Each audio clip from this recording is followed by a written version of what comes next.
Let's keep it in register with like a human fertility clinic, okay? Because lots of people understand what human fertility clinics are and what they do.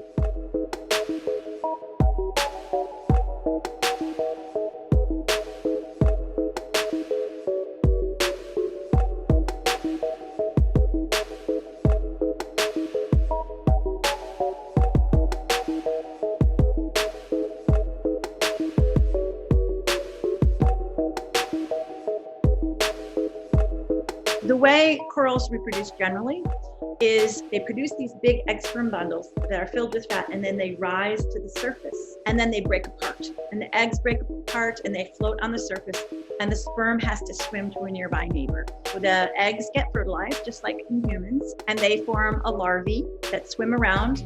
And about 4 to 6 days later, they start heading to the bottom. Once they find a suitable spot, then they attach themselves, they sort of glue themselves down. They start growing tentacles, and then that begins to build a colony. And if it's on a coral reef, it helps expand the coral reef.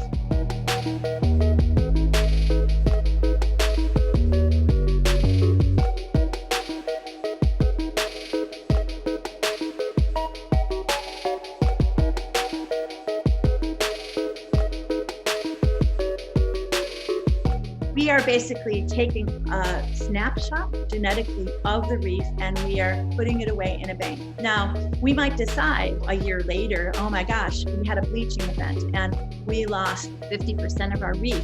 We can then take that sperm out of the bank and make new individuals from fresh eggs and bring back all that genetic diversity that was lost in that bleaching event.